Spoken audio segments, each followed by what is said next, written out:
to change the background screen. Who is this? Sorry. Nishchita. Yeah, you're not able to change it. No. Maybe it is. What is it called?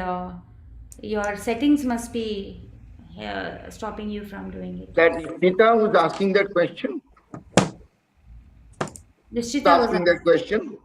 Yeah, it's me, Nishchita. Nishita, what you need to do is there is a button for stop video. You see that? I'm using iPad today, so I'm not. Below there is, there is a panel. There is mute. There's stop video, participants, things like that. Do you see something for stop video? There's somebody on your left who might be able to help you as well. Is she? Will she be able to? No, I guess not. Can you change the background of this? Can you change the background of the Showstoppers like that? Yeah. Okay. Yeah, she'll help. It seems. Yeah. See, I was underestimating the little one.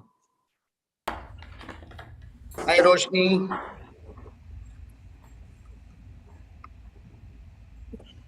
Hello, Roshni. Good evening, Dinesh. Good evening, Roshni. Good evening, everyone. Oh, she is now F2, right? Roshni F2, right? Or F3? Roshni is F3. F2 or F3? Roshni is F3. Yeah. F3. Closing. Right.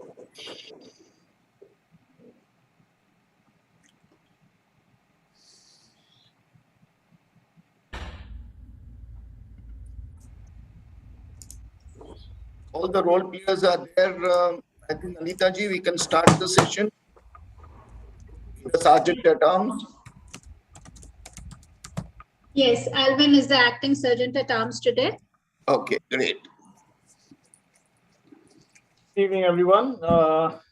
Today, I start the session by wishing everyone, this week was Mother's Day.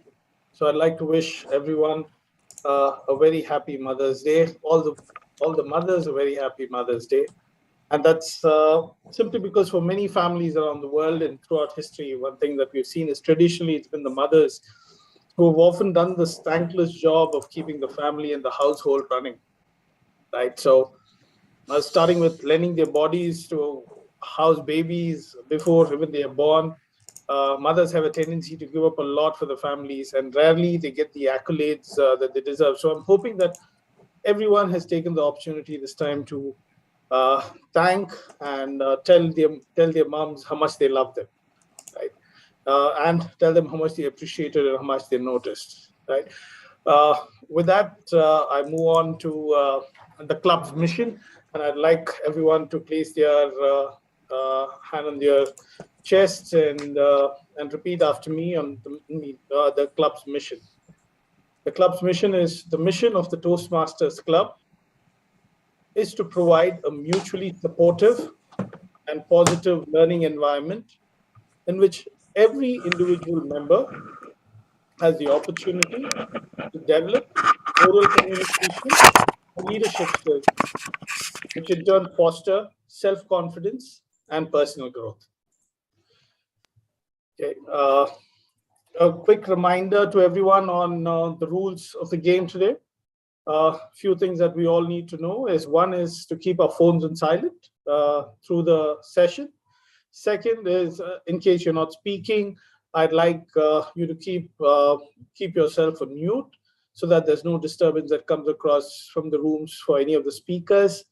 There are a few taboo subjects on sex, religion, and politics. All of us would need to refrain from speaking any of that. And the last is to encourage each and every one of the speakers who are coming here with your accolades and with your words of encouragement in the chat.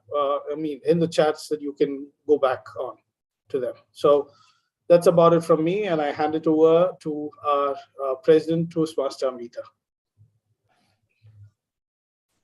Thank you very much, Toastmaster Alvin. You have done a wonderful job as the acting Sergeant at Arms. I appreciate the efforts you have taken to make it interesting. Thank you very much. So good evening to everyone present here. Welcome to the meeting number 61. I'm in the ghost mode today because my camera is not working. So you can just hear me out, but I'm watching all of you. So let me begin with the ritual of talking about what is Toastmasters. I'll share the screen. Ma'am Amita, can I just have a request that Yes. the timer would be always on the showcase mode because it applies to all the role players. So may I Okay. request Sarvesh to play his role for all role players? Okay. So the timer. Sarvesh, yeah, Sarvesh, you Timer need to has keep to be the video on spotlighted. for all. Okay.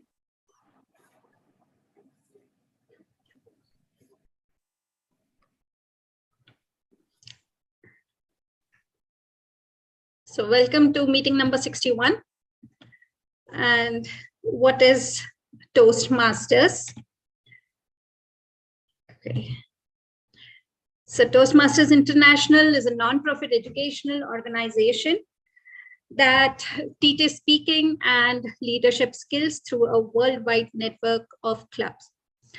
Now, the founder is Dr. Ralph C. Smedley, and he had begun, the first meeting was held at YMCA building on October 22nd, 1924. So it's almost actually 98 years. This slide I should be changing. Sorry for that. And yeah, we have so many pathways here. And I believe most of us all have chosen the pathways. And the ones who are left, they will be doing it very soon. So as you can see here, there are a variety of pathways which you can choose according to your own interest. So there's dynamic leadership, effective coaching, strategic relationships, and all these pathways are surely going to build up your confidence, make you innovative, and it's going to help in your professional life as well. The 4 core values of the Toastmasters International, it can be, the acronym is RISE. So it is respect, integrity, service, and excellence. Here, I would like to show how large, how huge this organization is, the Toastmasters International. All this information is available on the Toastmasters International site. I would request and urge every one of you, each one of you, to go and explore the site. Okay, so this Toastmasters is divided into regions. Regions have districts, and we are under the region 11 and district 105. So this is the way we are divided. There is lots to explore under this also. We have districts, then we have divisions, areas, and then the clubs. That's the hierarchy.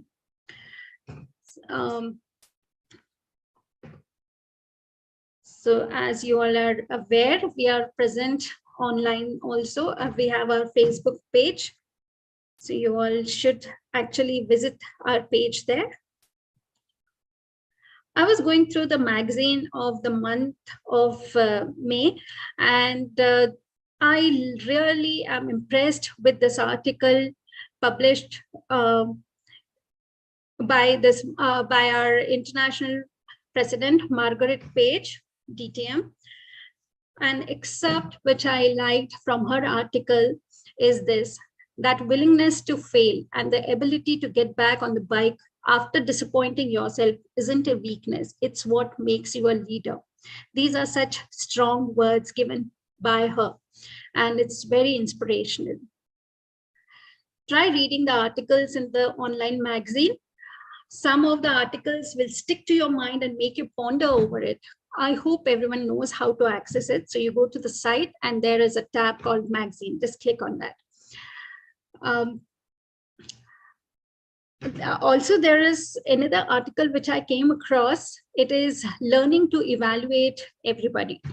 And that really impressed me because it gives you an idea and a few tips to build in your confidence, how you can evaluate, even if you are a fresher in the Toastmasters fraternity, you need not lose your confidence while evaluating someone who is a veteran in the Toastmasters fraternity. So I would please go through those articles. All right.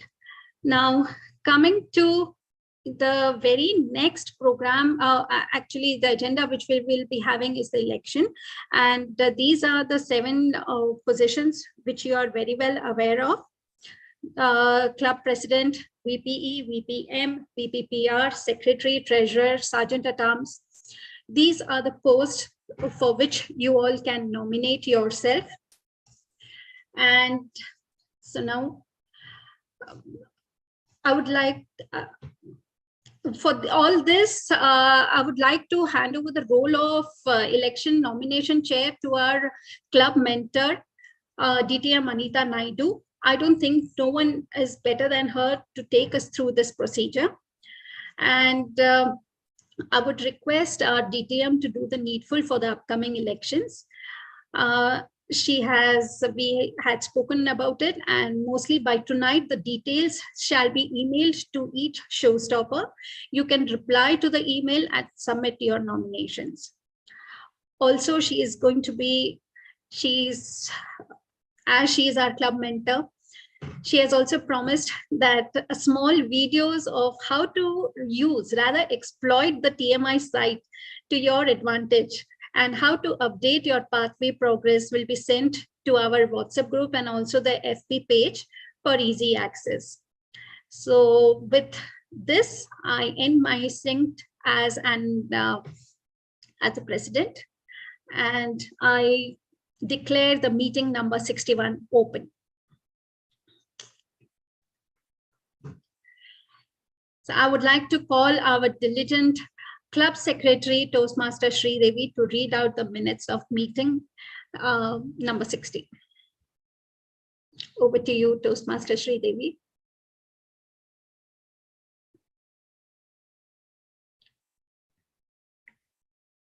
Sri Devi? Yeah, just a minute. Yeah.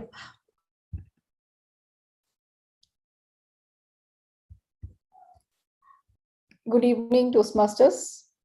This is the Club Secretary, Sri Devi, reading the minutes of the previous meeting, meeting number 60. The theme of the day was Netflix and Chill. It was held on Tuesday, 22nd of April, 2022. The meeting began at 6:30 p.m. Our very vibrant Sergeant at Arms Toastmaster Seema commenced the meeting by reminding the attendees about the club mission and online meeting etiquettes. She handed over the baton to the President, Toastmaster Amita, who in her presidential address spoke on how Toastmasters work and how Toastmaster shapes the leader in you.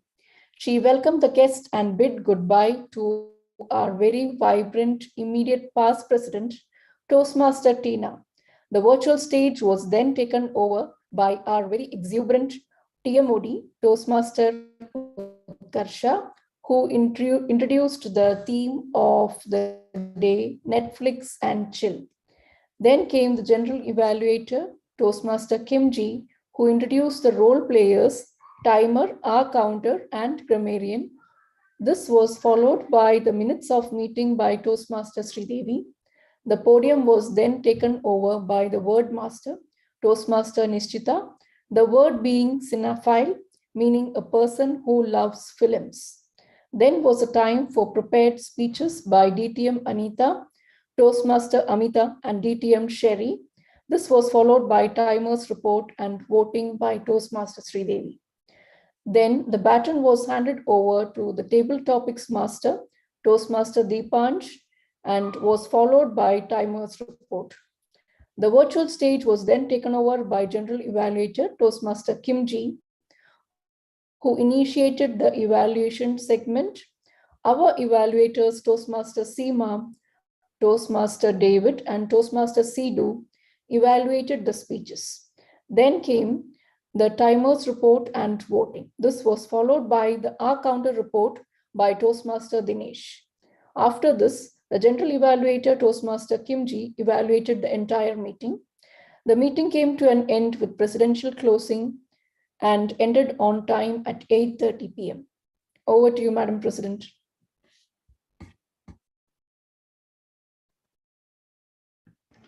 Thank you, Toastmaster Sri Devi. Okay, now I will introduce the debate as I'm the moderator. I will share the slides.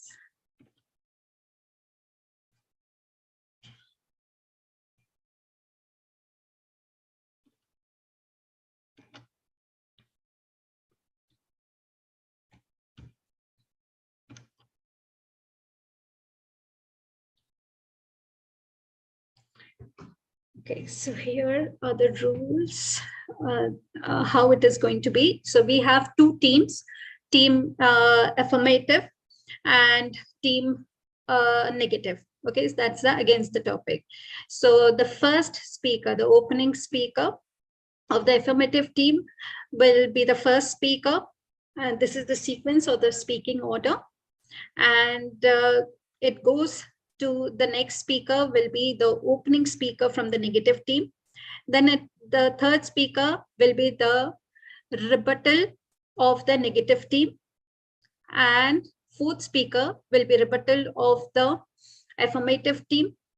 Then the closing speaker from the negative team and the closing speaker of the affirmative team. This is the speaking order. The opening speaker states the team's case with facts, figures, and logic. The rebuttal speaker rebuts opposing team's opening argument, and closing speaker sums up their team's case.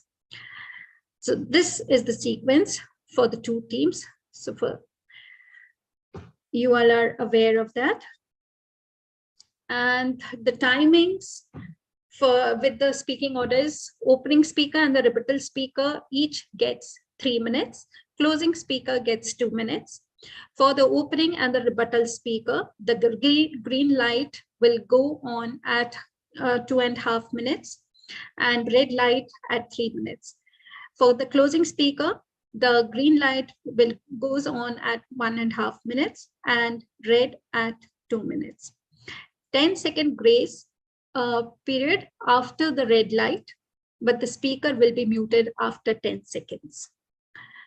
45 seconds between the speakers for the judge, that is our DTM Anita, to mark the ballot.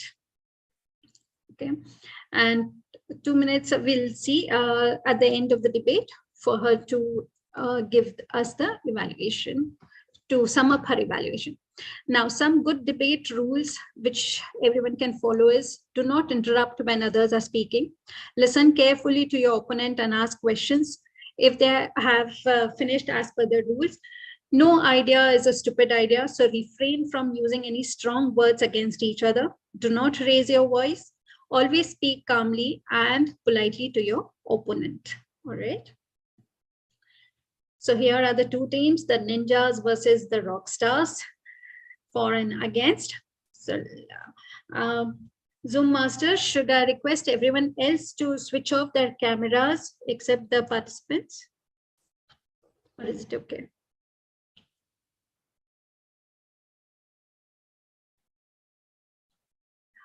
Okay, so let me call upon the opening speaker. Sorry, President, do we have the word master of the day today or no? Oh, yes. Sorry. Okay. So let me call upon the word master of the day, Toastmaster Roshni. Good evening.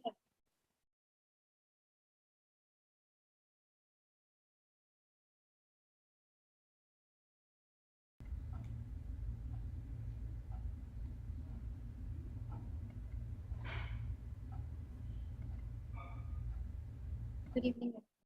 So I'm the word master.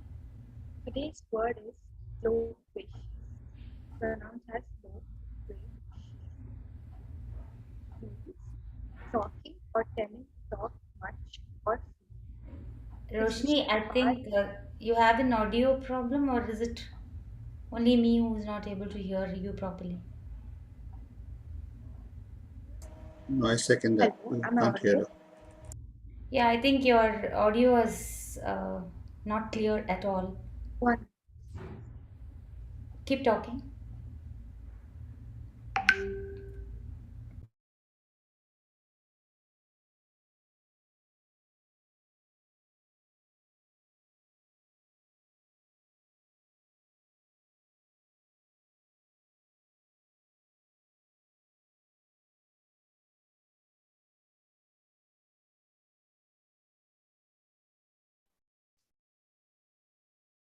Hello, am I audible now?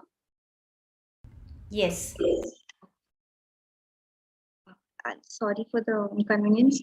Okay. The word of the day is loquacious. It means talking or tending to talk much or freely. It is usually the power of expressing oneself articulately, fluently, or glibly. Its origin, it was introduced in the mid 17th century from the Latin word loquit. Loqui means to talk, and it's added with issues. Its derived forms, the word loquacious is an adjective. The other forms which can be used are loquaciously, which is an adverb, and loquaciousness, which is a noun. Its synonyms and antonyms. Synonyms, talkative, chattering, blabby, or gabby. Its antonyms, reserved, tight-lipped, uncommunicative, taciturn. Some of the word which can be used in some sentences. The Toastmasters Club helps us to come out of a reserved nature and be more loquacious. The host of the radio talk show is loquacious. The next day, he realized that the 2 shots of vodka the last night made him far too loquacious. Thank you. Are there any volunteers to use the word today?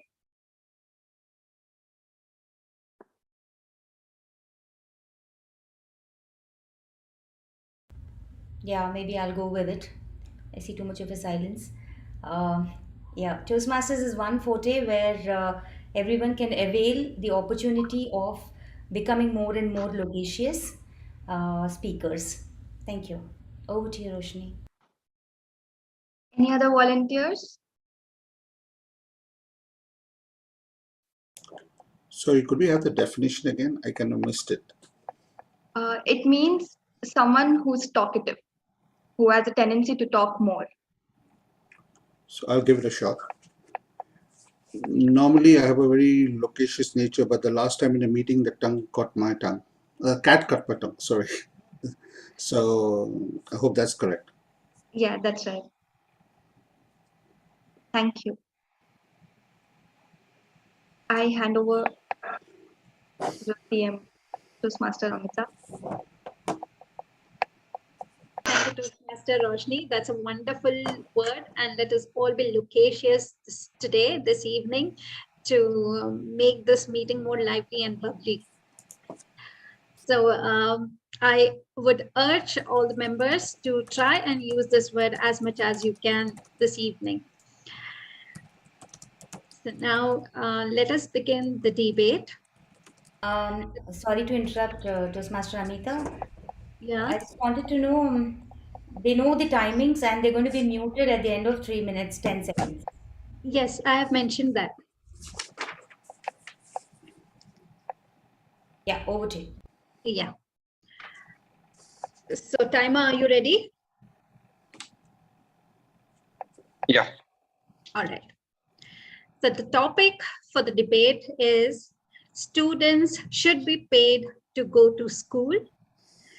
Students should be paid to go to school. This is the topic for the debate.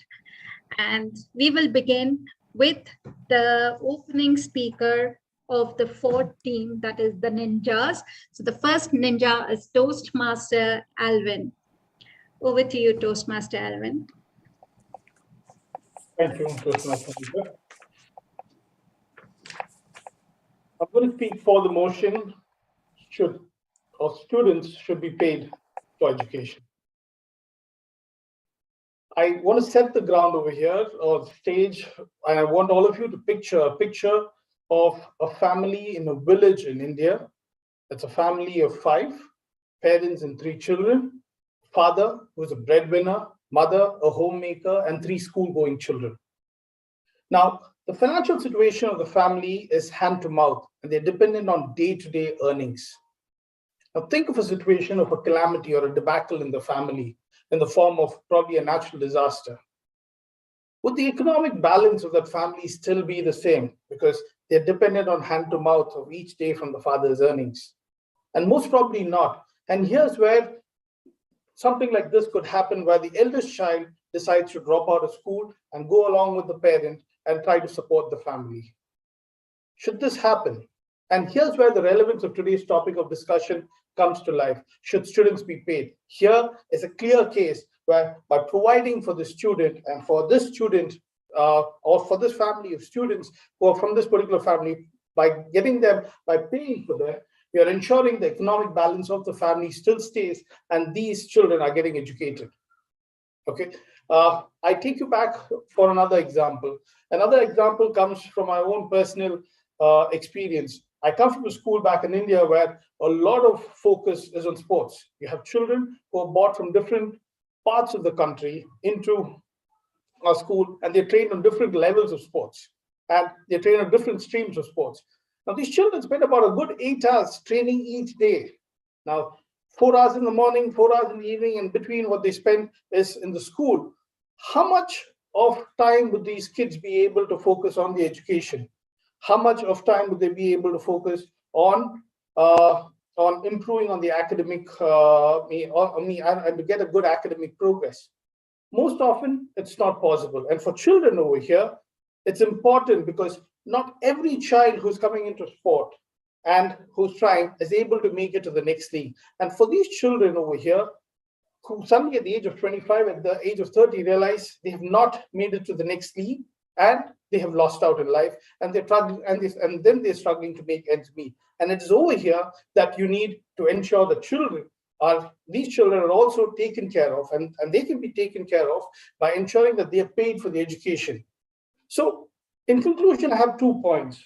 By ensuring that the children don't drop out of school and when the education is paid for, you're able to create children who are, you're able to create citizens who are socially responsible and educated citizens. Second, you give each child a chance to chase their dream of pursuing a sport or pursuing an art and getting good over there. With this, I conclude. Thank you. We shall have a silence for 30 seconds.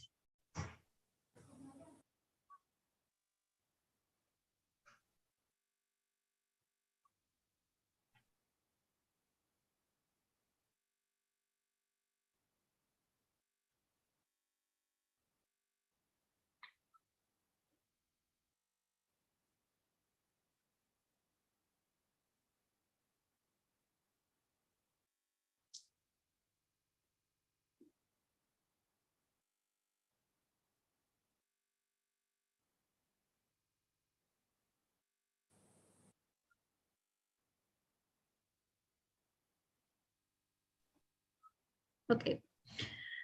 Now let me call upon the opening speaker from the against team, that is the Rock Stars.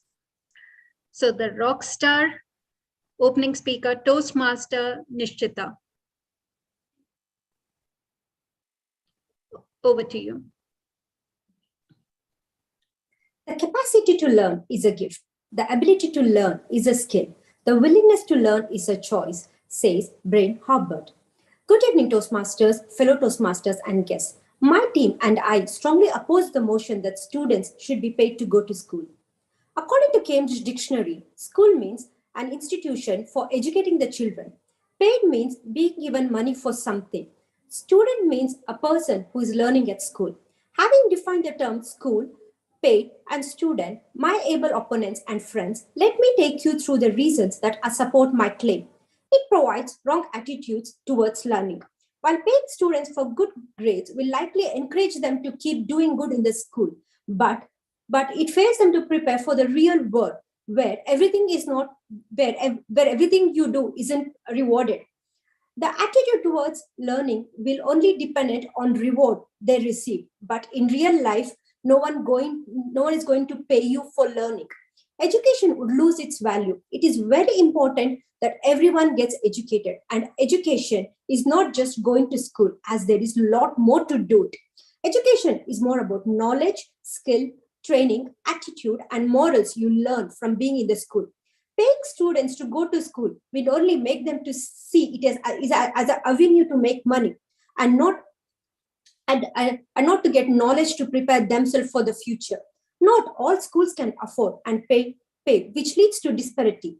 The NEA, National Education Association, claims many teachers says paying students for good grades leads to practical problems in the classes, including pressure to inflate their grades and conflict the students and parents. There are students who cannot afford to afford. There are schools which cannot afford to pay children regularly, which lead to the disparity between the students. This means students are more likely to be in a bad mood and have bad relationship with the parents and the class teachers. If some of the kids gets the money and if some does not get, then there will be arguments will break out and there will be a thefts. Spend money for the wrong cause. Students will have more exposure for the bad things society has to offer. There are all kinds of people on earth. There are those who are prone to make bad decisions easily and develop addictions. If you are such a person to access addiction materials or habits, then they are likely to success. As I conclude, I would like to ask students, why are students in school? Are they in school for the knowledge or money? Because paying itself takes the motivation from the student. They can cheat. This will help for the short run. So we as a team stand against the motion. Students should be paid to go to school. Thank you. Over to you, Madam Moderator. Thank you, Toastmaster Nishita. We'll have 30 seconds, silence for 30 seconds.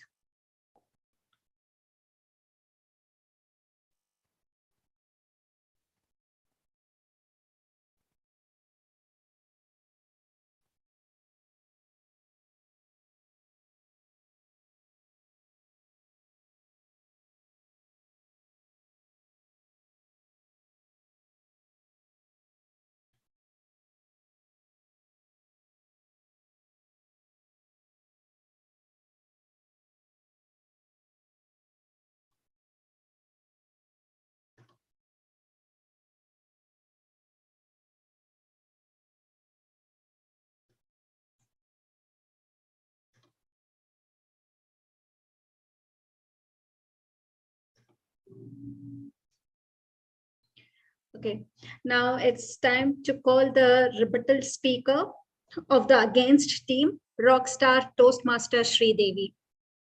Over to you. Good evening, Toastmasters. As defined by our opening speaker, a student is a person who is learning at school and not earning at school.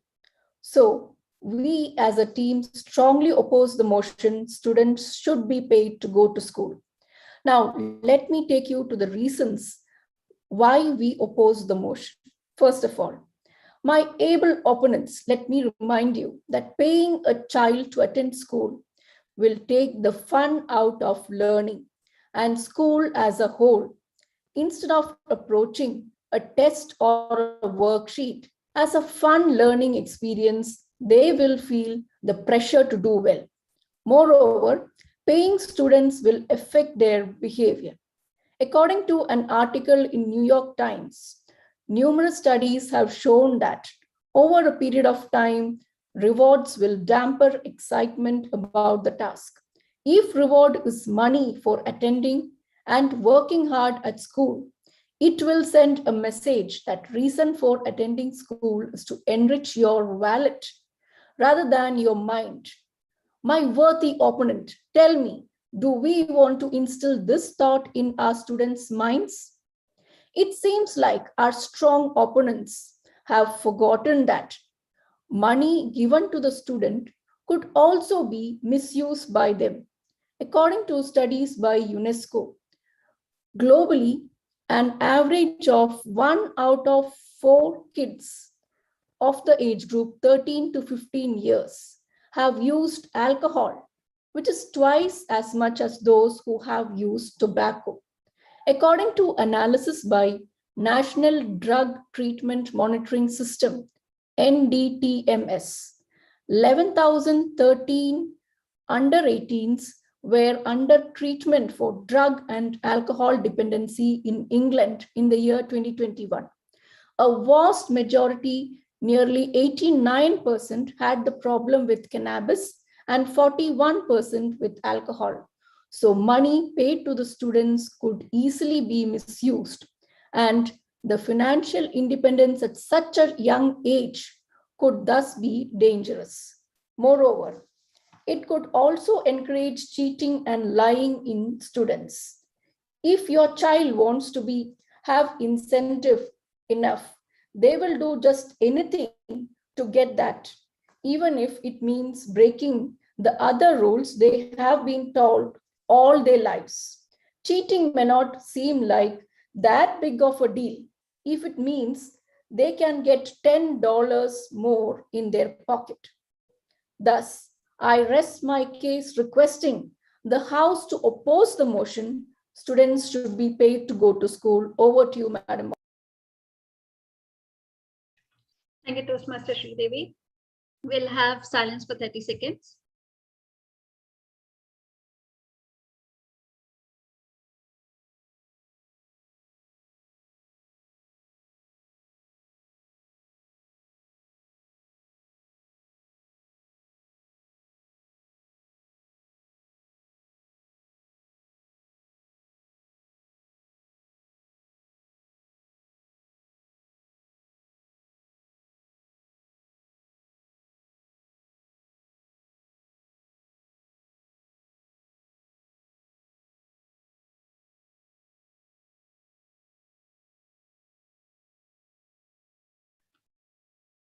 Okay, it's time to call upon the rebuttal speaker of the fourth team, Ninja Toastmaster Utkarsha.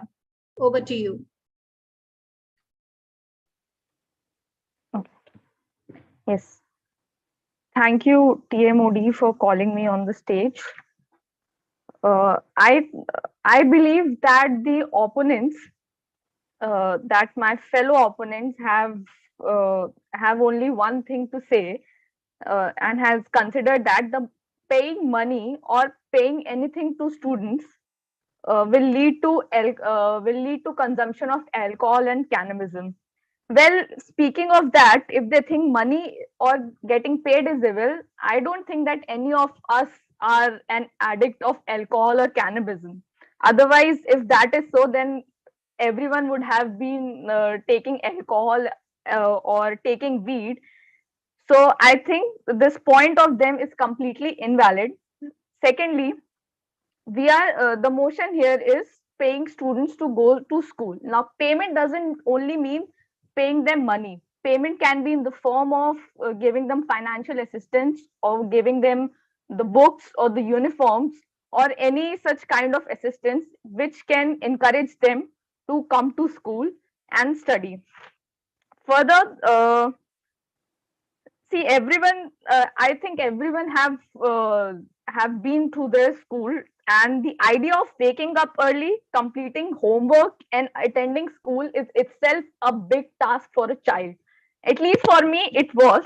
So I think if a child gets any kind of reward which encourages them to attend the school, to learn the skills, it will be better for them.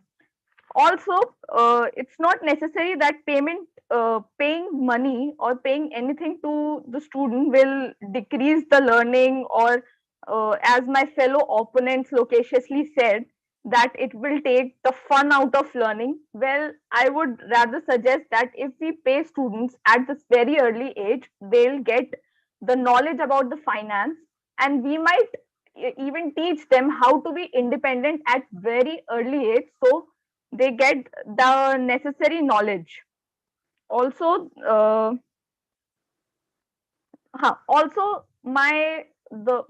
fellow opposite team said that if the payment is done and they consider payment only in the form of money, the students will be under pressure for the betterment.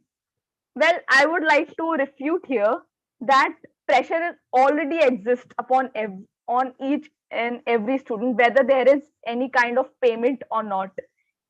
Even these days, there's no payment being given to students. Still, there is pressure on them to achieve 99.9% and to go to the top college. So I and my teammates completely disagree with this fact that there will be pressure for better performance. Also, we should consider that students not only go school for their own development, they go to school for their society's development. Also, they bring laurels to the society by achieving We shall have silence for 30 seconds.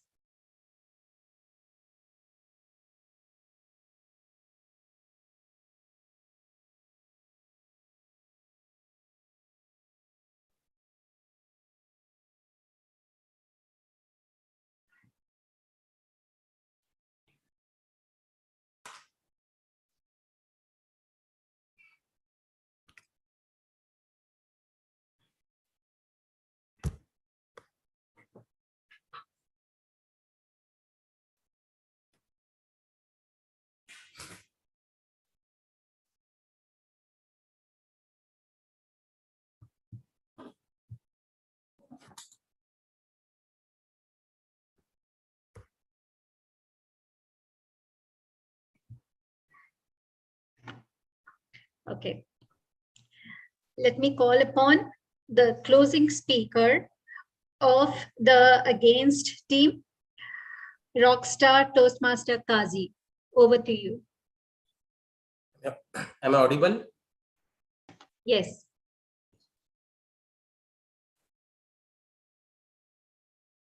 Good evening, debate moderator and worthy opponents and fellow Toastmasters. My team and I support today as per the topic that we are against the motion that students should be paid to go to school. Our opening speaker has clearly defined the terms school, paid, and the school and paid, but unfortunately our opposite team cannot define the terms, and there was some confusion in how the payment should be and what should be the payment and how the definition should be the payment, whether it should be cash or in terms of books. So there was some confusion, and our rebuttal speaker has clearly explained with facts and with conviction and with logical argument against the motion that students should be paid to go to school. I will highlight few of the claims which I have made today, that paying the students will develop wrong attitude towards the education, and students will lose the value of the education if they are being paid to pursue it, and they will misuse the money given to them, as explained by our speakers, that which they have very clearly shown that the student being financially independent will lead to, I mean, that is very dangerous. Being at this tender stage, students should not be financially independent. And finally, who are paying this money? Parents, authorities, governments. What if they can no longer pay the money or pay the fees or pay to the student? Can they still be motivated? Can they still be interested?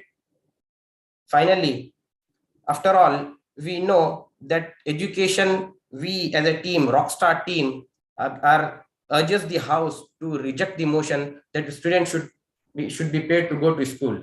After all, we know that education and knowledge cannot be sold and bought like commodity. Over to you, debate moderator. Thank you, Toastmaster Kazi. We'll have silence for 30 seconds.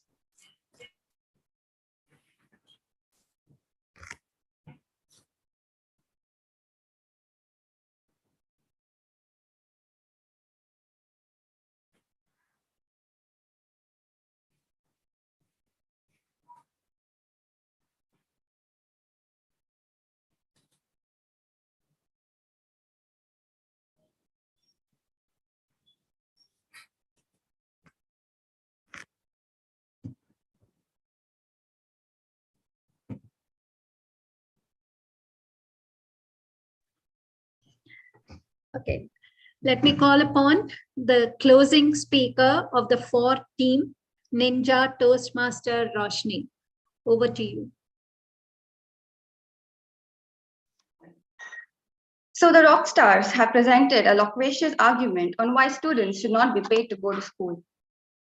But has our opening speakers set up your imagination of a family of 5 with financial difficulties, but they're not able to fulfill the dreams and ambitions of their children? If the children got paid to go to school, they wouldn't have to drop out. They would achieve their dreams without being a burden to their parents. Their education would offer wider job opportunities, and like a domino effect, this would lower the rates of unemployment, delinquency, and mental health issues. Here, we are not talking about giving the money for free. It's in a way to reward the children for their efforts to go to school, or also to support the families in need of who need financial stability. A rebuttal speaker has also pointed out logically that if all of us, like, if we didn't have, like, not all children will become drug addicts because because we ourselves were not paid to go to school.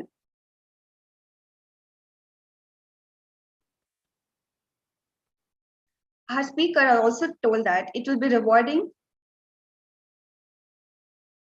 in a way that the students will have knowledge about finance, and this will be helpful for them to enter, and this will help them to be independent so that they can enter into the real world. There's also the point of the money being a pressure on the children has been noted by our rebuttal speaker, and she told that even already the grading system in our education has already put a lot of pressure on the children. So this, in this way, the giving money will not affect the children.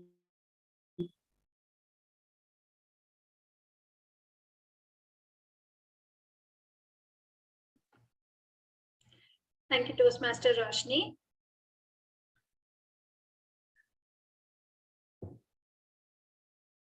So as our debate judge, Ditya Manita, needs some time because it's quite a job to assess each of the speaker, we shall, in the meanwhile, call upon our very own loquacious Toastmaster Chaitanya Kimji, who has agreed and volunteered to tickle our funny bones after the innovating yet invigorating debate session. So Toastmaster Chaitanya Kimji, as the joke master, over to you. Very much, Madam Toastmaster Anita. I think, Amita, I think the very fact that the loquacious nature of the person comes out very well in the humor aspect of it.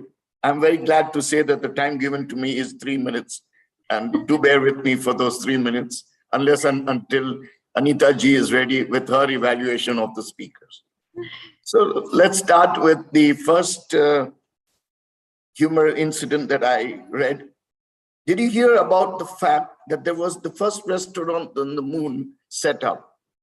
People said it had great food, but no atmosphere. Why did the bullet end up losing its job?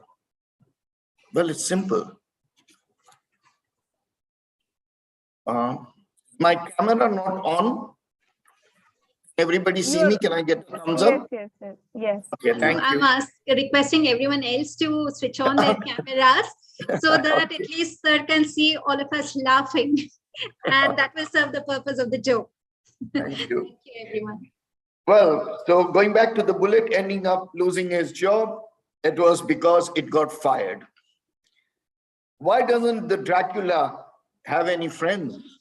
One wonders. Honestly speaking, it's a big pain in the neck. How come today's teddy bears never want to eat food? They're not dieting for sure. It's just that they're always stuffed. I sold my vacuum cleaner the other day. Do you know why? Well, all day long it was gathering dust. A group of robbers entered the bank and the leader told the manager, open the vault. If you don't, you're going to be fiction. The manager was an English student and said, did you mean history? I told you, don't change the subject. My friend once called a few house painters to his house. He wanted him to paint the porch. After an hour, the job was done and the payment was requested. The painter said, we had a great time painting your car, even though it was not really a Porsche. After Sunday church, the priest would hand out an orange and a cookie to the people at the church. A little girl always took 2 oranges. The priest forbade her and said, God was watching. So guess what the little girl does the next day? She takes 2 cookies. The priest gets upset and says, didn't I tell you that God was watching? He said, of course you did. He was watching the oranges, so I took the cookies. In a library, a man entered and asked for some ham and cheese. The librarian politely told him, this is a library. Then he went and whispered in his ears and said, may I have some ham and cheese? Madam Toastmaster Anita, are you ready for your evaluation? Over to you. Yeah, I think I'll go with it. I'll go for it. Amita, do you want Thank to? you so much, Toastmaster Kimberly. It's nice to have a laugh. And everyone has enjoyed. So today, Toastmaster Aditya Manita can have good screenshots of all the happy faces. Unfortunately, today my camera is not working. Otherwise, she would have got me laughing today. Over to you, Aditya Manita, as the debate evaluator. Over to you. Thank you, President Amita. And Kim Ji, yes, it was these kind of punchlines we can actually use in our speeches as well. Probably, modify it a little bit and then make it seamless in our speeches. So, yes, we need to introduce humor, forget about payment, but we have to introduce humor into our every speech, every line of word that we use on Toastmasters stage. Okay, moving on to today's topic. Now, what I thought was something, and what has eventually, evolved over here is totally something else. I mean, this is how they say it's that game which we used to play when we were young. We start with saying apple or whispering orange, and it goes in a circle, and then when it comes back to you, it is nowhere close by to orange. It must have been totally Statue of Liberty, or even worse, broken knee or ankle or whatever. So the motion for today, I must say all the 6 participants were really aggressive, and the loquacious manner in which they have portrayed their speeches, that itself showed that yes, we are in for it, we are game for it. And for first timers, I think I am really happy that I don't look at you all as a first timer. You can go through the recording. It sounds like you have been in this battle for quite some time and you know how to place yourself. Yes, there is always room for development for all of us, anytime, every time. So we will just work on those parts today, and it's a never ending thing otherwise. So students should be paid to go to school. We start with Toastmaster. I'll first start with every speaker. I'll complete on what the plus points and minus points were briefly, and then I will talk about how the structure could have been maintained by both the teams, okay, as a team. Let's begin with Toastmaster Alvin. Toastmaster Alvin, you started, you had the entire speech structure of yours was very well organized. It had very, very strong and intense points. in debate, okay, there are some factors which actually win you points, win you goodie points. One is definitely humor and long standing, you'll get more goodie points for that. Two is your personal experience, and three is the intensity and emotion that's there, okay, which is relatable to the audience. So if you are covering these three in your speech, you're actually doing a wholesome job.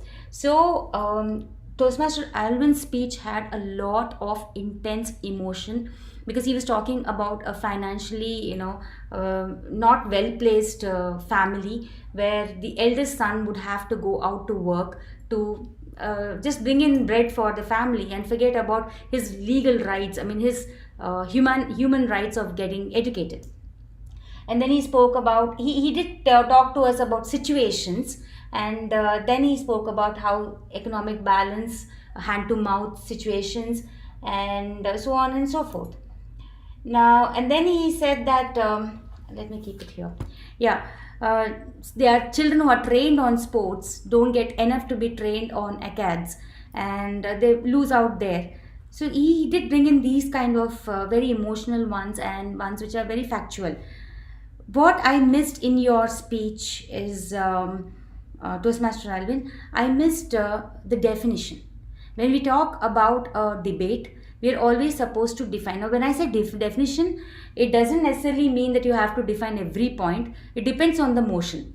Okay, so you have to define your stand. It's not just for or against. You have to define what, because you're the first speaker, and more so, you are the first speaker for your team also. Okay, so your stand should be, you should be the lead, road leader for the forthcoming speakers, subsequent speakers. So you have to be telling us what exactly you believe from this motion and how you're going to address it. So what I fail to understand from your speech is, are you talking about a student being paid because of only lack of strong financial background, or otherwise also? Okay, so that is something which we will eventually come up to as I move on to the subsequent speakers. So a job very well done for a first timer, Toastmaster Alvin. Looking forward to more such debates from your end. Then we move to Nischita, the opening speaker from the against team. Now, Nischita, you had the definitions. You had every definition, and you talked also about. I like the fact that you talked about education is not just going to school. It could be different parts of different kinds of education, which is indeed very attractive. And then you paying students to go to school. You said that doesn't have to yeah, students should be paid to go to school, right? And you were speaking against the team, against the motion. So you were against that they should be paid. So you clearly said that it leads to practical problems, and what if the schools cannot pay? Will they be less motivated? Now, I felt that you are asking more than giving us the solution as to why you are against the entire motion. See, when you are talking about people losing motivation when they are not being paid, you're supposed to come up with facts, because you are the opening speaker. Now that's what I failed to see even in Toastmaster Alvin's speech as well. Even he also, I have to move because my cat wants her place. Okay, yeah. So what I missed to see is, even Toastmaster Alvin as the opening speaker missed out on giving us the facts. Same with both the opening speakers. You both had points, but you didn't have figures and stats to reinforce those points. So if you said that this could be misused, you have to tell us when it was misused. Now what happened is, the focus has gone to only talking about the bad habits money can lead to. Okay, but then we are not talking about the bad habits money can lead to. We are talking about how education can be made to happen by using money which is being paid by the schools. So you could have come up with probably some schools which could not pay, and because of that they resulted it resulted in such and such a thing, and that is why the students got less motivated. So you could have come up with that kind of a fact. In fact, I did get some fact where 2017, this is not for the against team, for the for team, 500,000 students dropped out of high school in the US because of lack of financial stuff, okay, which is a huge number if you look at it. So these kind of things which are alarming, if you bring it to the forefront, people will be more and more convinced with what you stand for. And then yes, so and one thing which I need to talk about is um, you have to cut down on the pace at which you're talking. Just because we have a script in hand, it doesn't mean that we read it out. Okay, even if it is 2 to 3 points, come with facts, figures, explain it to the audience. Though you have your paper in hand, explain it to the audience, right? So get into that explanatory mode as a speaker in debates, as an opening speaker. Then we move on to Toastmaster Sridevi. Toastmaster Sridevi, rebuttal speaker from the against team. Yeah, was it from the against team? Yeah, she's from the against team, and which means that she did not believe in students being paid. Students should be paid. She did not believe in that, and she came back. She came up with very good points, point to point rebuttals on paying takes the fun out of learning. And then she said that she talked about a particular article in New York Times. I think she failed to talk about which year or which what was the correlation over there, and then which it mentioned that the rewards will dampen the spirit of the student. Now, I felt that the against team slowly started to change the motion terms. See, you moved from payment to rewards. Okay, so that is where you could confuse the judge. So try to stick on to, that's why the opening speaker has to clearly define what they are going to battle on, okay, and harbor on. And that is where, from there the development happens. Okay, so here what happened is, you are just I saw that there was a lot of picking that was happening, picking from points from here and there, from each speaker from your team, and then putting it out as a fact. So payment to go to school is different probably from rewards that are being given after you go to school. And rewards necessarily are not in terms of payment.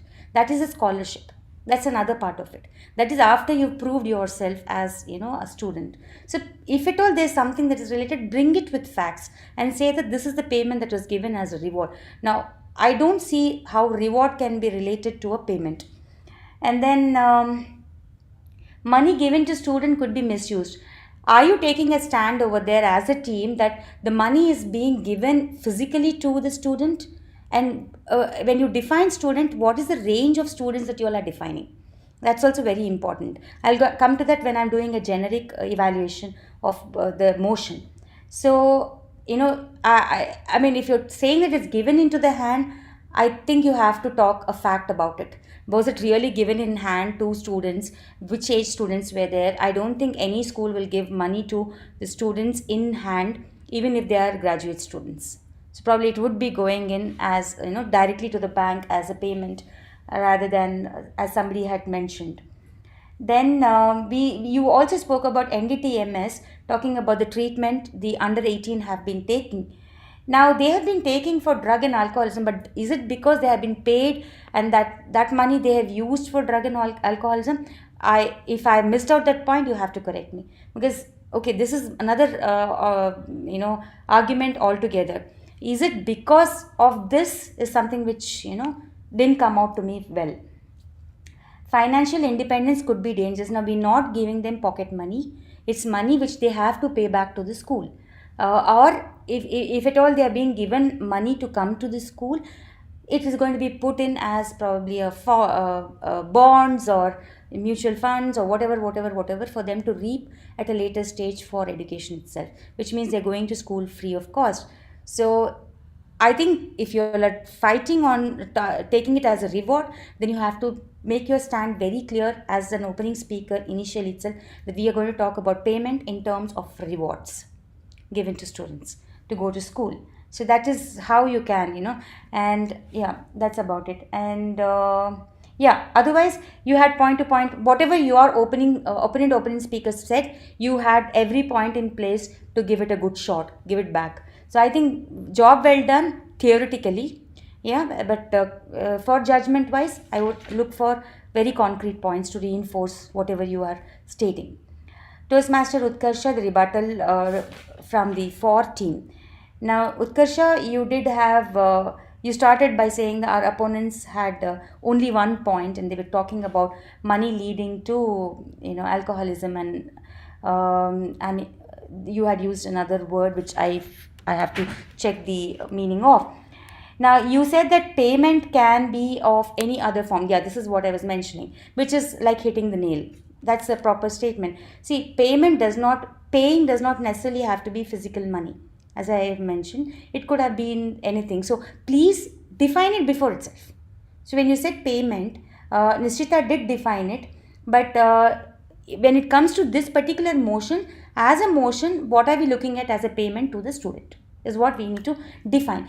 Then what happens is, as you keep talking on it, you're going to build on it rather than moving from payment in hand to money in hand to rewards. So there was a kind of confusion or a little bit of debate there itself as to whether we're looking at it as a physical money or as a reward for the child to be motivated. So then, you also said that by giving this money, they will get knowledge on finance and all that. I think you need to, whoever it is, you need to define which student are we talking about, which age of student. Are we going to give it to a 6-year-old child? Just because you are financially independent, are we looking at only primary education? Are we looking at a child reaching a particular stage and after that not having finance, very talented child backing out, so now we want to give them some kind of an aid? So are we looking at these things? So this is what you need to very profoundly put in there. Go to school for society's development. That's a very good line. And yeah, so here again, rebuttal speakers, please don't forget that you also have to come with research and stats if you're talking back. So there was that's what I said. 2017 saw a proper dropout in schools in New York. Okay, one of the biggest cities. So you have to come up with these kind of telling that. So what are you talking about? So that's the way you address it and rebut it. Now, Kazi, you had everything in place. I mean, you also went in one step ahead and said the opponent team said this. What I would say is, while the opponent team failed to define, our speaker finish. Don't talk too much about that. Okay, so it sounds negative otherwise. So just you can start off, while the opponent team opening speaker failed to do it, our opening speaker clearly explained the definitions. Finish. Okay, and then you move on to talking about you spoke about everything. You covered both the rebuttal speaker as well as this. What I fail to see is you are the closing speaker of your team. So when you're leaving, you're supposed to be talking about what you stand for, what you believe in. So always reiterate the motion and say what your stand is. Don't leave abruptly. Don't, as a closing speaker, don't be over ambitious to take it to the last string, last straw. Just finish it properly on time so that you can close it in time. And then we move to Roshni. Roshni, you also did a fantastic job. You put it in your own words. You had the description properly done. The way you had formulated the sentences also, I'm very impressed. You talked about the domino effect, and you talked about how motivation can be very dicey when it is related to money and stuff like that. Now, you spoke about how rewarding it is when you give knowledge of finance to a child, and and also they learn how you reiterated what your opening speaker said. But again, there you could not conclude with the motion, being the last speaker of the entire session itself. Okay, so when you're concluding, you're supposed to conclude with the motion of the day and what your stand is.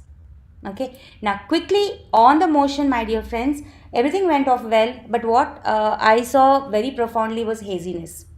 Okay, so we need to know very clearly as to what is the stand, what is the scenario. You have to create the scenario. Students should be paid to go to school. At what level? Okay, it's up to you at what level. Yeah, so please be aware of this and take it further.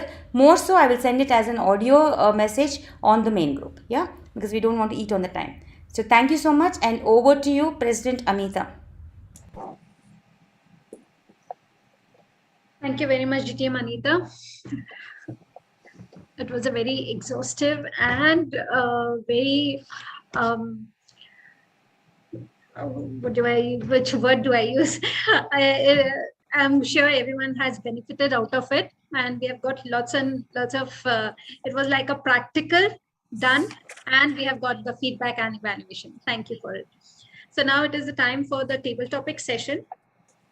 So, DTM Anita, would you be, or Toastmaster Dinesh? The table topic master? Okay. So Toastmaster Dinesh will take us through the table topic session today. Over to you, Toastmaster Dinesh. Thank you, President Amita, sorry. Just Good a evening. second. Sorry to interrupt. And Toastmaster Chaitanya Khimji will be again evaluating each speaker of this table topic session. So timer, please be vigilant of the time. Thank you. Over to you, Toastmaster Dinesh. Thank you, President Amita. Good evening, fellow Toastmasters. Do we have any guests in the house today? Okay, I'm not too sure. Do let me know if we have any. If there's a guest, welcome. So I'm the table topic master of the day. As you all may know, table topic allows you to build your skills on impromptu speaking. It allows you to think on your feet. So it has the luxury for you to be able to say anything that you want in regards to that subject. It's a good opportunity for everyone to speak, so you do not have to have a scheduled speech for this. In terms of rules, it's very simple. Each speaker would be given 1 to 2 minutes to speak. So you need to speak for a minimum of 1 minute to qualify as a table topic participant who can win, and you will have up to 2 minutes 30 seconds to speak. So to qualify, you have to be between 1 minute and 2 minutes 30 seconds. At 1 minute, I believe you're going to have the green light being shown. At 1 minute 30 seconds, it will be the amber, and at 2 minutes, it will be the red light shown. The red light will continue going on, but you need to stop in 2 minutes 30 seconds. So let's start with the Toastmaster subject today. I encourage each one of you to use the word of the day, which is loquacious, the ability to be able to tend to talk too much. So my suggestion as a table topic master to you all is that I would be careful not to be too loquacious. Otherwise, while you're speaking, you may disqualify yourself if you go over time. So do we have any volunteers today to be able to step in for the first topic? I think it's better you pick one. I will do that. I'm just about to open up my participant list and trying to find someone who hasn't spoken today. Oh, we've got everyone speaking today. All right. Alvin, would you be willing to volunteer? Sure. All right, Alvin. So I have a question for you. The question that I have is, today we had these two teams, Ninja and Rockstar. I'm sorry, Dinesh, for interrupting. It's the table topic, right? Yes, table topic. It's a table topic. So my question is regarding that itself.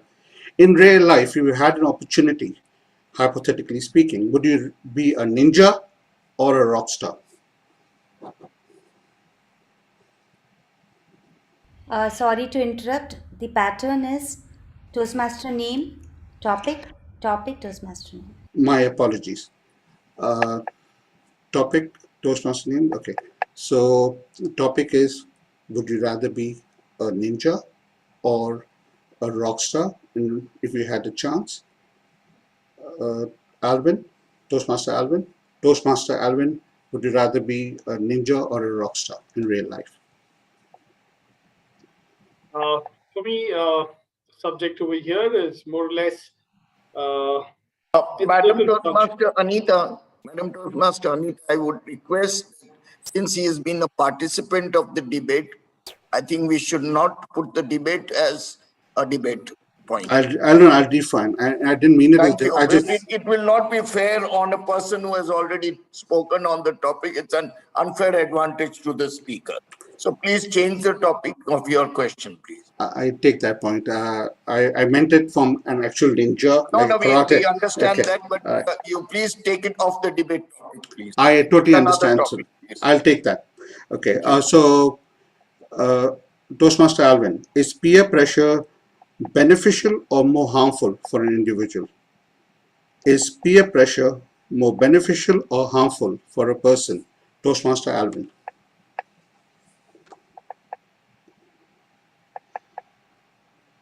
For me, I take this topic again personally because it again depends on the kind of peers that you have. And I should say that I've had the opportunity to have peers who have actually taken me in the right direction. The pressure that I've had from them has helped me to be someone better, right? So I wouldn't want to say a peer pressure is good or bad, but if it's in the right direction, I would say it's the best thing to ever have. I had a group of friends, I had a group of peers who at a particular stage in their lives during education wanted to excel and do well. Being with these peers also encouraged me to do well in my academics. Being with them also encouraged me to do well post academics. In my career as well. So I loved this kind of peer pressure, but at the same time, I've seen peers who have gone astray. I've seen friends who've had peers or friend circle which has taken them away. So for me, I would say as long as you choose the right peers, peer pressure is the best thing to have, and it's going to lead you in the right direction, and it's always going to take you the next step in your future. Thank you, Toastmaster Alvin. I do agree it's a very difficult position. Looking for the next volunteer. May I call on Toastmaster Amita? Okay, why me? All right. All right, Toastmaster Amita. Toastmaster Amita, do you think men are more complicated than women, and why? Are men more complicated than women, and why? Toastmaster Amita.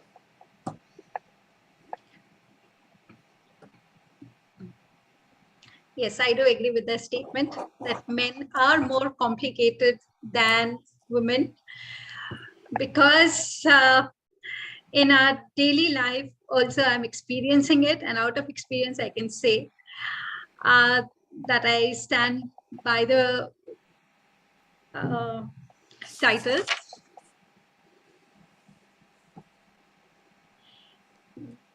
Men don't understand a simple language. For each and everything, they have to be explained. Even if I ask my husband to get a lemon, I have to describe to him that what kind of lemon do I need, a lime or a lemon. The first of all, the difference has to be made him understood, and then he goes to the market. From there, he will call up nearly 4 to 5 times to ask me the color of the lemon, whether I want he should pick the green or the yellow one, the big or the small. It should be hard or it should be soft. And this is why I feel that men are always more complicated. This is just a simple example from the daily life. Coming to a more intense matter, there is always a need for men to have everything spoken in words. There are no feelings which can be seen through the eyes as we ladies actually do and understand. We can understand the feelings, we can understand the facial expressions, but this doesn't go well with the men. This is why I feel that men are always more complicated than women. Over to you. Thank you, Toastmaster President Amita. I do agree it's a very complicated subject. So calling on the next speaker. Let's see. Utaksha, are you game? Okay. Yes. Okay. If you could go back, so Toastmaster Utaksha, if you could go back in history and change one thing to make this world a better place, what would that be and why? If you could go back in history and change one thing to make this world a better place, what would that be and why? Toastmaster Utaksha.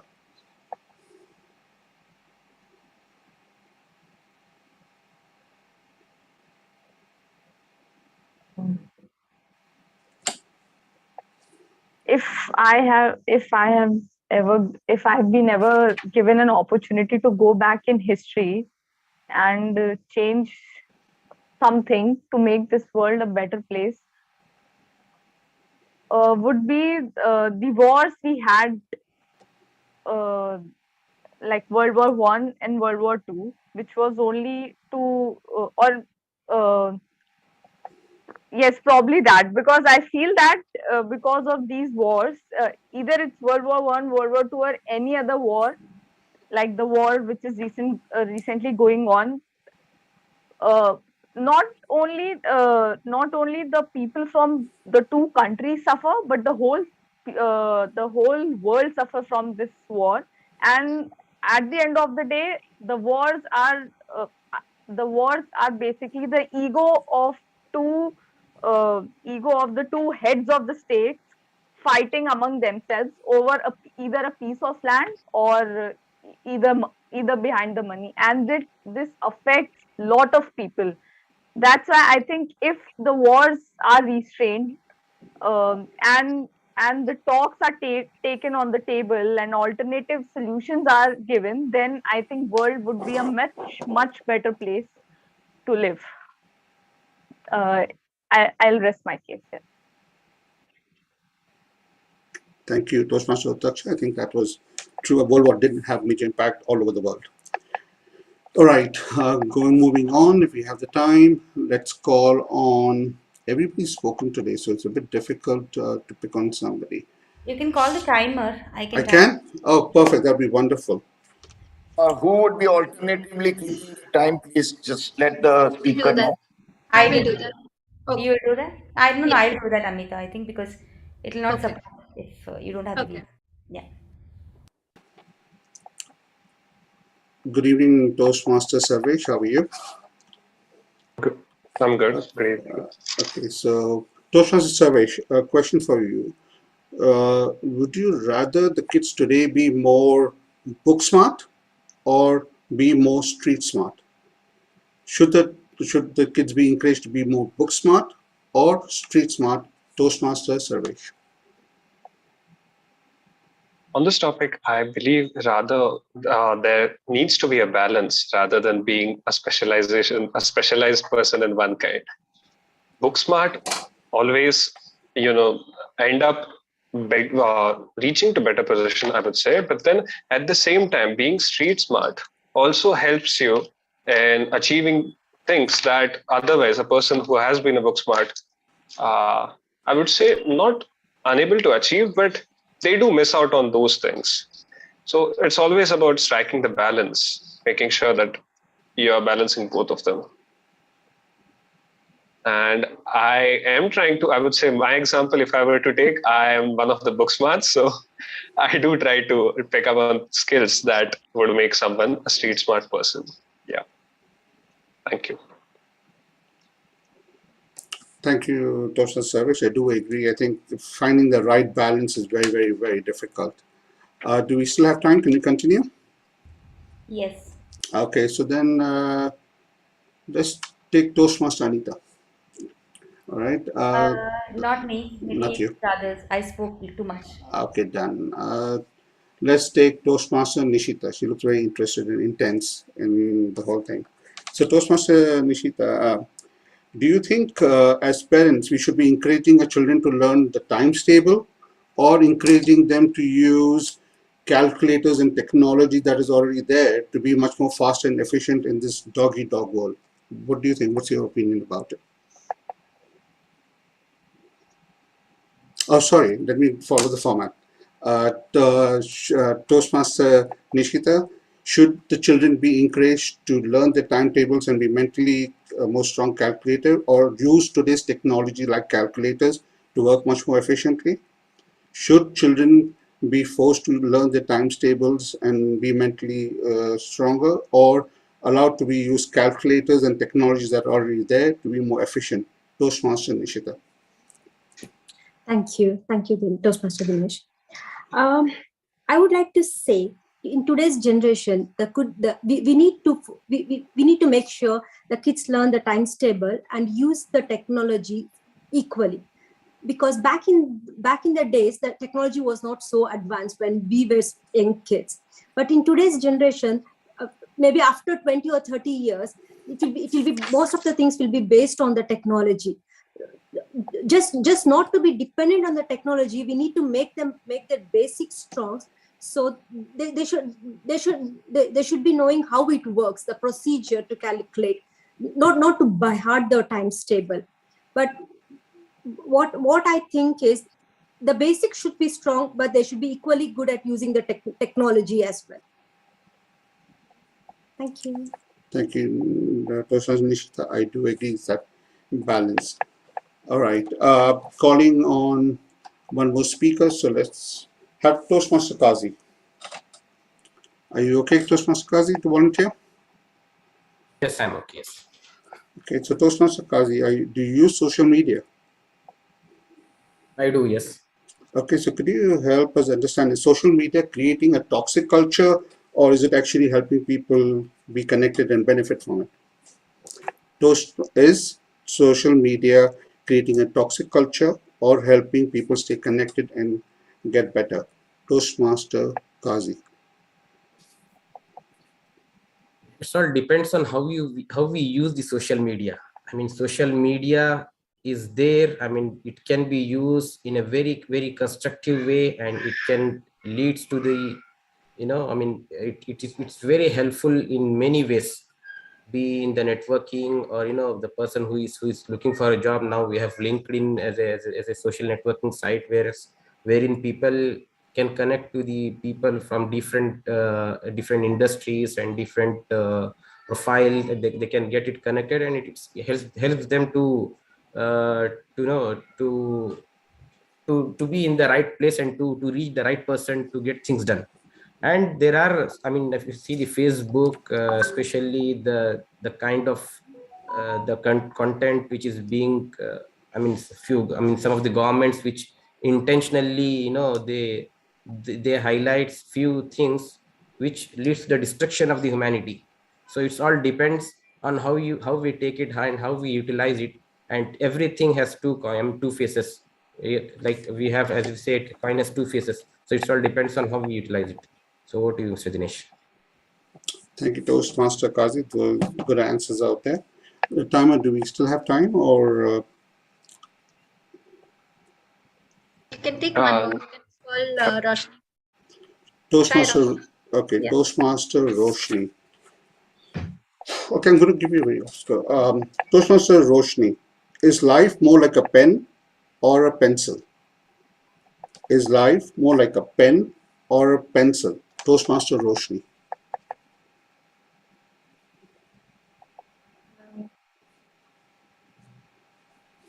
I think life is more like a pencil, because I believe that in every stage of our lives we make mistakes and we learn and unlearn.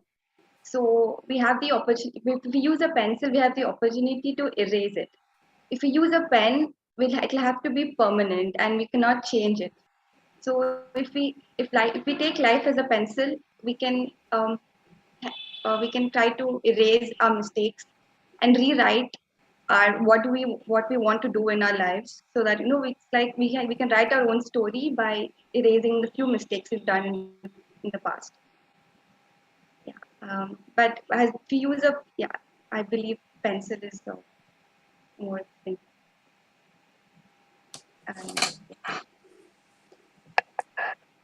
Thank you, Toastmaster Roshni. Anything, you going to add something more, or?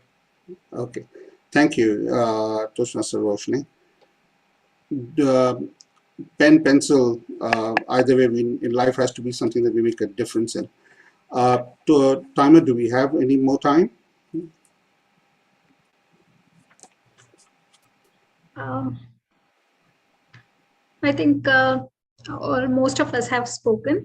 Yes. Oh, is anybody left? if there's only any one person, we can take. I think all of us have spoken. Okay, Sridevi so has not spoken, I think. Sridevi. Yeah. Okay, you can take Sridevi, Dinesh. Toastmaster Sri Devi. Let's think about the subject. Okay. When in school, sometimes the kids are physically there, but mentally they're in some other la la land. Can you share with us any story that in childhood was like a dream or la la land for you?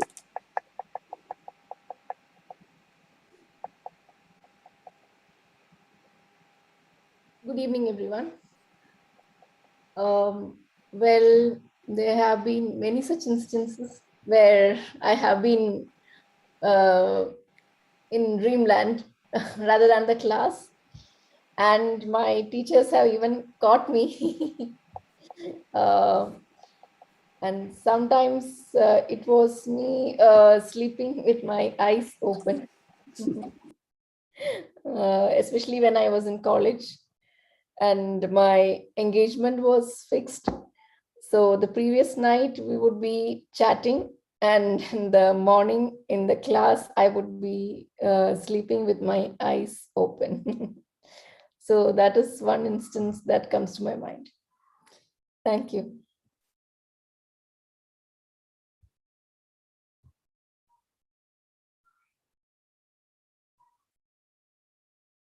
You're muted, Dinesh.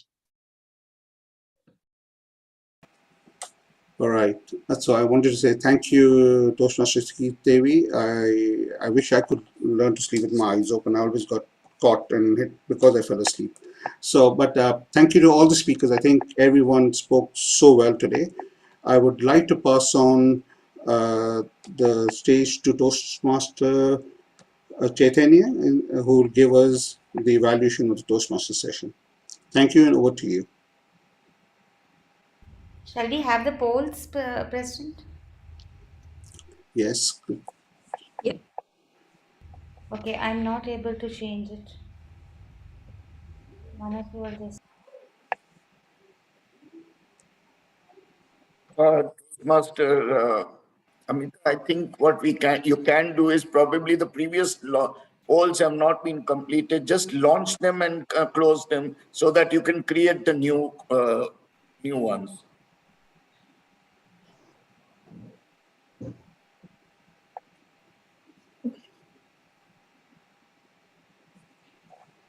Did we start with Alvin?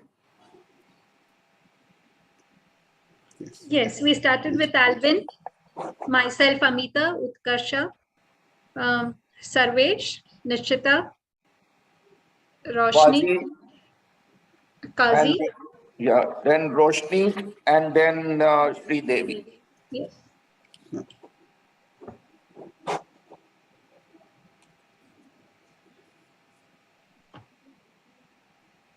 See if individuals can send it to you to Amita or Anita. One of the. I think Anita can be sent.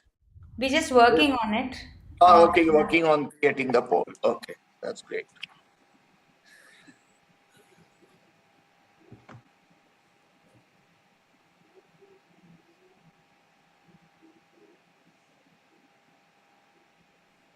You can go ahead, Toastmaster Kenji. All right, that's great. Okay, thank you very much, Table Topic Master, for creating some very interesting topic which managed to make some of the speakers loquacious, while some of them may be encouraged to become loquacious once they have the time to think about what they have said. So starting with Toastmaster Erwin, your topic was, is peer pressure beneficial or harmful? Well, let me tell you one thing, you definitely took the mid-fence stance, which is very good. You said it depends upon the peers, and you gave your personal example of how your peers have really benefited you in the direction that you wanted. You got the encouragement from them, not only in academics, but even post-academics. I think that was very nicely said. And you also gave a positive remark about how to choose the right peers. You laid a very good foundation about what you wanted to talk about this topic. And you spoke for that 1 minute. but you had additional full 2 minutes. I mean, 1 whole minute to actually 1 minute and 30 seconds to actually expand on what you were talking about and why you feel that the right direction is the one which is correct. What is the right direction? What is the opposite of right direction? You would get a better audience listening if you made sure the flip side of the peers, the negative side of the peers, the harmful side of the peers. What can a peer do that can traumatize you, probably change your style of thinking? If you put a flip side to everything, the picture becomes clear why you were taking a stance on good peers being helpful to you and choosing in the right direction. So utilize that period of time to enforce what you're talking about in terms of good direction, and you will be a fantastic table topic speaker. Over to Madam Toastmaster Amita. Are men more complicated than women? Well, you had a fantastic chance and you have driven the point across in a very loquacious manner. You made it sure that your personal experience of how you interact with your spouse and how you have to go through all the forms of detailing to make men understand whether the lemon or a lime, the color yellow or the green, the humorous part of your speech was really a point of enjoyment and you had the audience attention. Men do not understand anything other than words. Simple feelings, simple facial expressions, men cannot understand them. They do not look at those particular things because their logic is very black and white, and that came out very beautifully as well.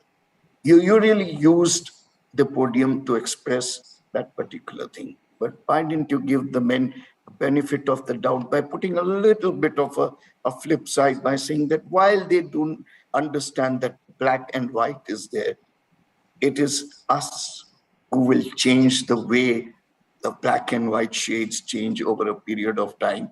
And the combination of men are from Mars and women, I mean, men are from Mars and women are from Venus would have been reflected nicely in your projects of table speech. Madam Toastmaster Ustash, you had a chance to go back to history and change a very important thing. And you took the stance that wars are the worst thing that are happening, be it World War I, World War II, or even the current Ukraine-Russian war. I think you explained the ego of the two leaders and the lust for material things like land and money was very well brought out by you.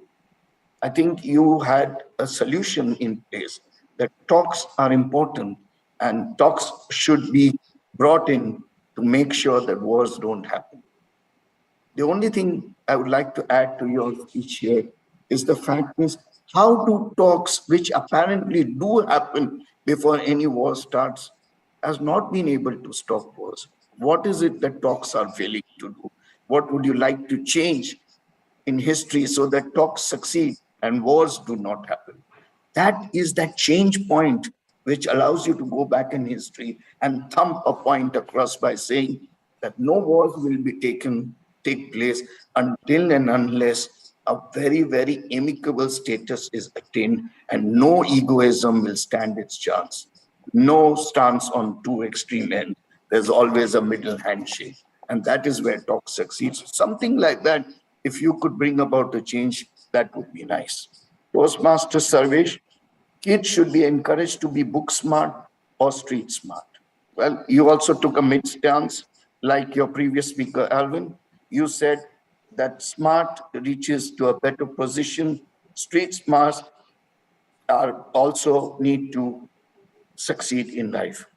Miss out on those, a better position. These were two unended sentences which did not come into the limelight. Exactly what did you mean by a better position, or what did people miss out by not being street smart? So these particular specifics need to be added in your statement. Your personal story was beautiful. You said that you were book smart. In what way were you book smart? Did you regret being a book smart? Did you want to be street smart? Something of that nature needs to be addressed while you are speaking. You have a lot of time before you could do that, for you to do that. The next is Toastmaster Nishchita. Well, times table make you mentally stronger or calculators to be more efficient? I think you said both of them are necessary, and the basis of strong use of technology is what you tilted towards by saying make the foundation strong. But today's world is more towards technology. So you need to press upon the fact that the usage of the calculators would be more important. Take, while you express both the points of view, take a stance, take something which tilts in favor of what your thinking is. Why do you think that a mundane amount of time is spent in doing calculations through the mental field rather than spending the mental ability for something better? This could be a more debatable topics. I love the topics which came out. They brought about the debate factor. So you should be ready for the post, for and against situation, and to bring about your stance as far as that is concerned. One thing is for certain, our gray matter needs to be freshed. Otherwise, after a certain age, you get Alzheimer's. Maybe that could have been an argument in favor of basics versus technology. So this is something you both need to bring about together. Then, Toastmaster Kazi, you were given a topic of whether social media is a toxic culture or is social media the most interactive factor. I thought you took a stance. You said, reach out to the right people, the right place through social media. And you brought about valid points in terms of using the media correctly. And you also highlighted the fact that certain people misuse the social structure in way it has presented to them. So I like that point as well. But again, you did not take valuable issues forward. You need to make sure the social media is used in various different ways. Social media is used in communication, but social media is also used in marketing. Social media is used in various platforms by different people of player, and whether there would be a commercial commitment towards that or not is what Elon Musk is talking about as far as Twitter is concerned. So use the current situations also while you talk about table topics. Well, we got two more speakers left, and I hope I'm not being too loquacious out here. Toastmaster Roshini, life more like a pen or more like a pencil? Well, isn't it nice that you actually took the choice of pencil, because you said, correct your mistakes, erase what is wrong, and rewrite it. You have really brought a very, very firm statement, and that's where you ended it. You didn't elaborate on it. Maybe you were tired after a long debate. I can understand. But your vocal cords had opened out, your breathing, your lungs, your thought process was in its essence. Move forward, say what you mean. You are scripting something for full 2 minutes. Maybe you could have sung a nice song if you didn't have to say, make a poem out of it. I like the pencil, not the pen, something, na, na, na, na, something like that. Just use those 2 minutes. It's your time. The stage is on fire. Do whatever you like. And finally, I think it's Toastmaster Sri Devi. Lala Dreamland Story. Wow. You definitely said that you lived in a Lala land during your school days and also your college days. And you really brought about good humor by saying sleeping with my eyes open. Really, it was fantastic feeling. I thought I was going to hear the most romantic story when you said the engagement took place. I was looking forward to hear some nice stories of how the engagement chat took place, because let me tell you honestly, when I was giving my final BCom paper, I was also engaged to my wife, Toastmaster Rita. And trust me, my final paper was a big fat mess. So trust me, you can always use the best of humor to tell the nicest of stories. If you have brought about that personal story, use the time to do it. Fantastic table topics, Toastmaster Dinesh. I think you really hit a beautiful platform in terms of speaking. And I hope again that I was not so loquacious in telling all that came to my heart. Over to you, Toastmaster of the Day.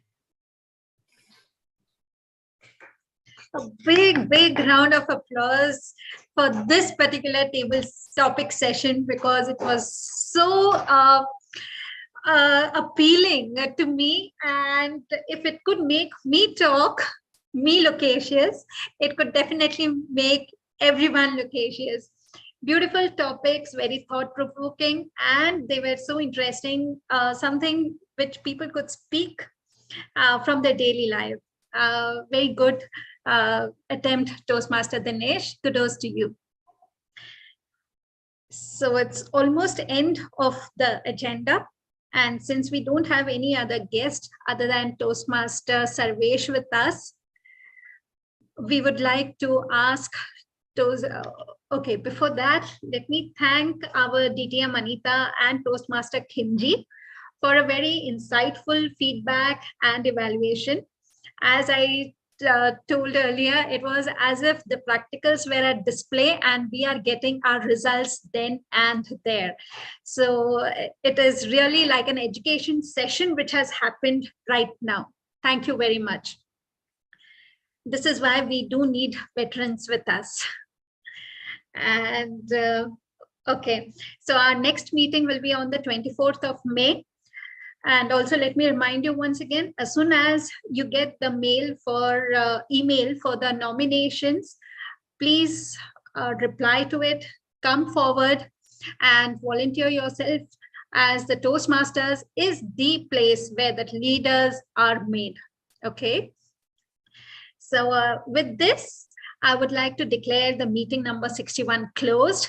Thanks a lot, everyone. It was a beautiful session, and I really enjoyed it throughout. We have a best table topic speaker. Yeah, let us have the certificates. It's only for the best table topic speaker. Let us see who it is, because I believe everyone was at par.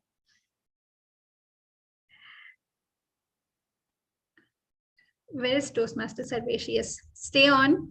We would like to hear a few words. Until then, yes, Toastmaster Sarvesh, we would like to hear a few words about our club from you. Though he is always there to help us whenever needed, I reach out to him and he is there. Thanks a lot, Toastmaster Sarvesh, for your help.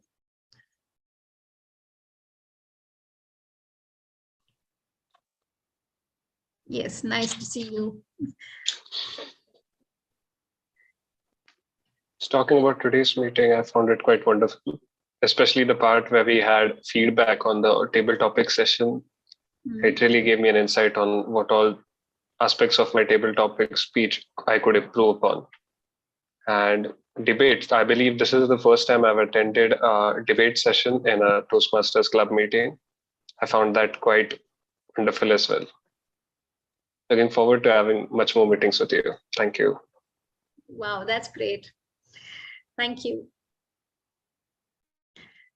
So, do we have the poll results? Oh my God. Sorry for that. First time, best table topic speaker goes to Toastmaster Amita, and I'm on the cloud 9, floating high. Thank you very much. This is a total surprise, and it is very encouraging. So from now onwards, I'm always going to take part in the table topics. Thank you. So thanks a lot, each one of you. And so shall we close the meeting now? Maybe just take, yeah, you can close the meeting. Yeah. Maybe forget something. You can take feedback after you close the meeting. I already declared the meeting number 61 closed. Thank you very much, Showstoppers. It's always fun to be with all of you, and I look forward for the next meeting, which is on the 24th of May. So, DTM Anita, would you like to speak, address something to us? Yeah, nothing much, but let's come up with some speeches next meeting.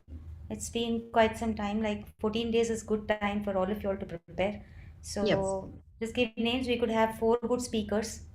Let's take some time out and prepare. Send it out to your, first discuss what you want to speak on with your mentor and take it further. Let's see some very dynamic action happening on the stage, standing and enacting stuff like that. Come up with a very organized speech, and couple of y'all can who have done your level ones can try evaluation also. Or the second, if you've done your first 2 speeches, you can, I mean, if you're at the third speech, this research and presenting, you could even take up evaluation. And somebody could be the joke master for a change. And probably Kimji ji, you can come up with a humorous speech for us. I'm always looking forward to you have the vibes in you. So I'll leave it to those masters who want to finish their levels and speeches, because no, we my don't humor. have any ambitious Toastmasters this year because they've all joined in the latter half of the Toastmaster year. So either ways, it's not fun. I mean, doing it in a hurry.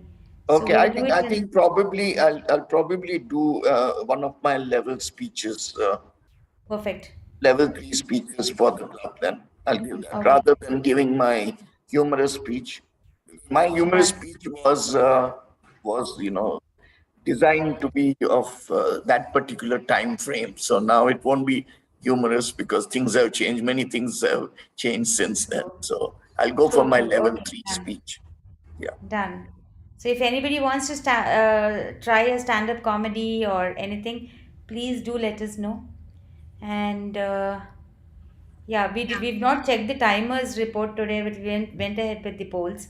Nevertheless, I think all of you can speak more, like Toastmaster Kimji has mentioned.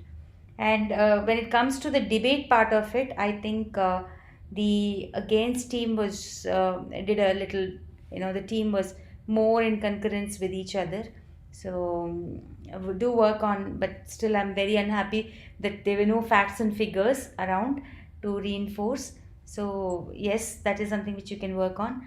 And thank you so much to Timer or Sarvesh also today. A fantastic job for both the segments.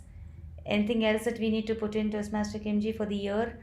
Toastmaster If you're having Amita? another debate session, I'm ready to mentor. I'm sorry? I'm ready to mentor a team if you're going to have another debate. You can do any educational sessions also if you wish. Yeah, we could go with the Because yeah I would really like to see some good table topic speaker because they've started off so well. I was so impressed with the way they started. So I think I'll probably guide them as to how to finish the innings, the latter half of their speaking fine, abilities, fine. rather than having a mental block, because Dinesh's topics really brought about some thinking process. And I think taking Okay, a stance is at the end of the speech, a stance needs to be taken, even if you want to keep both the sides of the debate open.